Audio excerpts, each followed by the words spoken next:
إن لله في أيام دهركم لنفحات فتعرضوا لنفحات ربكم عسى أحدكم أن تصيبه نفحة فلا يشقى بعدها أبدا. السلام عليكم ورحمة الله وبركاته. ازيكم يا شباب الدنيا؟ أتمنى تكونوا بخير وصحة وعافية. قبل ما نبدأ لا تنسى الضغط على زر لايك والاشتراك في القناة، ويلا بينا نبدأ. رمضان مش مجرد شهر بنصوم فيه عن الأكل والشرب، رمضان موسم عظيم للطاعة والمغفرة والعتق من النار. وبصراحة كده رمضان بالنسبة لك هو نظرتك ليه. لو انت نظرتك ليه اساسا ان هو صوم ومشقة وتعب، فبالفعل بصراحة يعني هو هيكون كده بالظبط.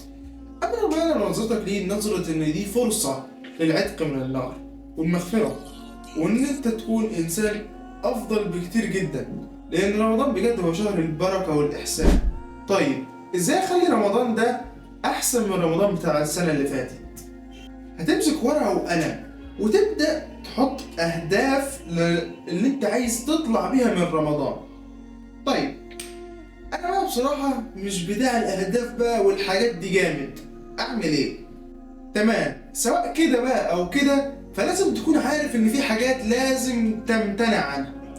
يعني على سبيل المثال ما ينفعش في رمضان صراحة تتفرج على مسلسلات خالص ولا سوشيال ميديا. طب إزاي؟ طب عارف في كلمة كده معروفة، يعني كلمة والعياذ بالله، سل صيامك. أولا ما ينفعش إنك تسلي صيامك إنك تبوظ صيامك، لأن أنت بتقلل من الأجر بتاعك، فما ينفعش تعمل كده.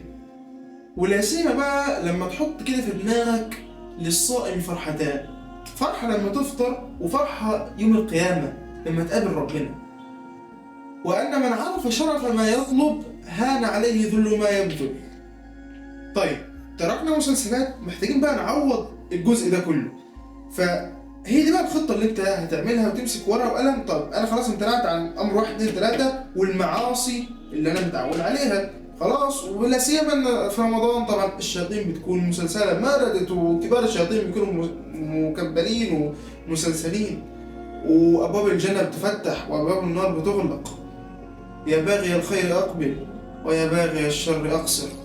فلازم تحط في دماغك الحاجات دي لان ربنا يعينك. طيب نمرة 2 بقى، في جوانب اساسية في رمضان لازم تركز عليها. يعني على سبيل المثال في الجوانب الايمانية حاجات زي القرآن والصلاة والدعاء والذكر والصدقة. ال5 حاجات دول لازم تهتم بيهم. تهتم بيهم ازاي؟ الصلاة، طب ما احنا بنصلي؟ لا، ايوه انا معاك ان احنا بنصلي، ولكن سيدنا محمد بيقول جعلت قرة عيني في الصلاة. هل الصلاة اللي أنا بصليها وأنت بتصليها، يا سيدي أنا هتكلم عن نفسي، هل الصلاة دي هي الصلاة اللي جعلت قرة عيني فيها؟ هل أنا يعني بقول أرحنا بها يا بلال، بقول الله أكبر وبدخل على طول بقى في المود، ولا نقعد نفكر في الدنيا ومش عارفة إيه ومين راح ومين جه؟ طبعا ده ما ينفعش، ولكن عايزين نحس بده. طب في القرآن هل بتتلذذ بالقرآن بمعاني القرآن مش عارفة إيه؟ محتاجين نتلذذ بده. حاول تكون معاك مصحف زي مصحف مثلا مختصر التفسير، اللي هو مثلا زي المصحف دواتي. المصحف هتلاقيه مثلا على سبيل المثال ادي الوجه مثلا، وفي كده من على الجنب بيبقى فيه اللي هو جزء بتاع التفسير. طيب في ال4 حاجات الاولانيين اللي هم الصلاه والقران والدعاء والذكر، الدعاء احنا مقصرين فيه، ولازم تحط لنفسك ورد يومي في رمضان للدعاء من 10 ل 15 دقيقة متصلة، دعاء في رمضان متصلة. حددهم بقى مثلا قبل وقت السحور أو بعد وقت السحور، أهم حاجة مثلا في ثلث الأخير من الليل أو في أي وقت تاني. أهم حاجة يبقى عندك تواصل ما بين ترفع إيدك كده، يبقى في استشعر إن في تواصل ما بينك وما بين السماء على طول دايركت، مفيش حجاب كده، على طول دايركت لله عز وجل. لأن ربنا قال فادعوني أستجب لكم، وبرضو أني قريب أجيب دعوة الداعي إذا دعان. الله المستعان. ومن الحاجات اللي برشحها إنك تسمع بودكاست فاهم للدكتور أحمد العربي، اللي هي السلسلة بتاعت تذوق لذة العبادة. أعتقد 4 أو 5 حلقات من أروع الحلقات اللي ممكن تسمعهم في إنك تتناول وتشعر طعم اللذة بتاعت هذه العبادة. الفيديو ده تقريبا هينزل قبل رمضان بحدود مثلا 5 أيام، حاول تسمعهم فيها علشان تدخل على رمضان بإحساس جديد كده تماما عن العبادة ومفهوم جديد. طيب لو انت ما سمعتهمش في رمضان خلاص قبل رمضان تقدر تسمعهم خلال رمضان. بالنسبه بقى للصدقه، الصدقه ممكن ابسط حاجه تسال شات جي بي تي، تقول له انا عايز اعمل برنامج صدقه ليا في شهر رمضان، مثلا تحدد له سعر او تحدد له باكج، او هو ممكن يحدده لك ويقترح عليك ان انت تعمل كذا كذا وابواب الخير وتعمل ايه وتشارك في كل باب ازاي ومش عارف ايه. وبصراحه هو هيساعدك في الحته دي كويس، لانه بصراحه ساعدني اعمل خطه لنفسي. وعلشان ما اطولش عليك برضو عايزك تعمل لنفسك كده ورد او حاجه كده للسنه، والحاجه دي هتعجبك جدا. ممكن تجيب مثلا او تحمل على التليفون بتاعك كتاب مثلا زي رياض الصالحين، والكتاب ده رياض الصالحين للامام النووي، والكتاب تقريبا بيحتوي على اكتر من 1800 حديث، انت متخيل؟ فادي مثلا نفسك ورد، مش لازم تخلصه كله في رمضان، ولكن انت ممكن مثلا تدي لنفسك 5 صفحات في اليوم مثلا قراءة، او مثلا انك تخلص باب. بصراحة الباب هيعجبك، الكتاب يعني هيعجبك جدا. تمام يا سيدنا؟ تمام. طب ازاي بقى استمر؟ مش ان انا اول كام يوم بقى متحمس ومش عارف ايه ويلا بينا وبعد كده الاقي نفسي ضعفت بقى ومش عارف ايه، او ازاي ان انا اكمل بعد رمضان، مش تيجي كده في ليله العيد تلاقي البطاريه خلصت وبدانا بقى معاصي ومش عارف ايه، لا ده ما ينفعش. اولا بالنسبه لرمضان انا عايزك تحط في بالك كده في كل ليله ان ممكن الليله اللي انت بتتكاسل فيها هي تبقى الليله دي اللي هتعتق فيها من النار، لان في كل ليله في عتقاء من النار. فتخيل انت هي دي الليله مثلا انك تعتق فيها، فمحتاج تشد وتجتهد في هذه الليله، لان يعني من طلب العلا سهر الليالي، فلازم يكون عندك هدف. فالهدف بتاعك ده والنيه اللي موجوده دي هي بقى اللي هتوصلك للهدف بتاعك. فعشان كده بقى انت ان شاء الله هتقدر تلتزم خلال الشهر. وما بعد الشهر بقى فزي ما قلنا من عرف شرف ما يطلب هان عليه ذل ما ينفع، والله المستعان. طيب انا بقى طالب وعايز اذاكر ومش عارف ايه ومحتاج اظبط وقت عبادتي مع وقت المذاكره او وقت الشغل او كده اهو.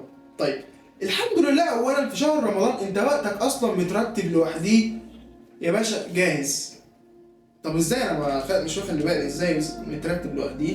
اي وقتك مترتب على حسب اوقات الصلوات الخمسه، وده من الحاجات العجيبه واللي بتزيد اليوم بركه كمان. انت وقتك محصور ما بين الفجر والظهر والعصر والمغرب والعشاء. طيب انت محتاج ترتب، عشان ترتب تيجي ورقه وقلم تكتب فجر ظهر عصر مغرب عشاء، محتاج ترتبهم كده الخمسه وتبدا تخلي ما بينهم حاجاتك، مثلا اورادك ومثلا موعد اكلك، موعد سحورك، موعد نومك، موعد مذاكرتك، موعد مثلا الانشطه اللي انت عايز تعملها في رمضان، او موعد مثلا اي مثلا نشاط معين انت نفسك تعمله، مثلا زي مثلا انك تقرا رياض الصالحين او تعمل حاجه زي كده اهو. في خطتين معروفين للمذاكره في رمضان، وهو انك تذاكر يا اما من بعد صلاه التراويح لغايه وقت الفجر. في بقى الخطه اللي هي الاصعب ولكن الاحسن تقريبا، لان سيدنا محمد قال بورك لامتي في بكورها، اللي هو الوقت اللي من بعد الفجر الى الظهر.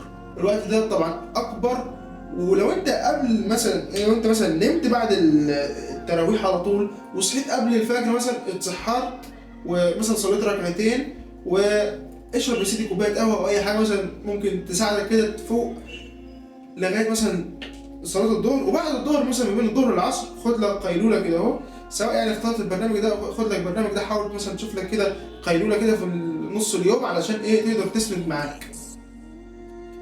ومثلا من بعد العصر لغايه المغرب الوقت ده بيكون خلاص بقى وقت اللي هو يعني بدا الصيام مثلا ممكن ياثر فيك، فينزل بقى للمسجد ويبدا بقى يعمل اورادك، انك مثلا تخلص مثلا تقرا الاذكار بتاعتك، او انت مثلا تخلص الورد اللي عليك من القران. الجزء انت لازم تختم في رمضان اهم حاجه، تمام؟ سواء ختمه او 2 او 5 او 10.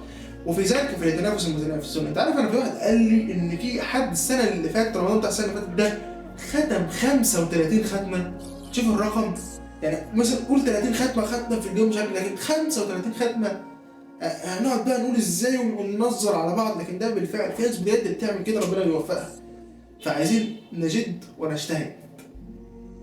طيب الخلاصه بقى، وبصراحه كان في قول الامام ابن القيم رمضان شهر يدعو للصدقة والإحسان والتوبة والدعاء والقرآن والصلاة، فلا تضيعوه في مجالس اللغو والهوى. أيوه، والهوى زي المسلسلات والحاجات دي. الله المستعان. أتمنى ما أكونش طولت عليكم. سبحانك اللهم وبحمدك، أشهد أن لا إله إلا أنت، أستغفرك وأتوب إليك. والسلام عليكم ورحمة الله وبركاته.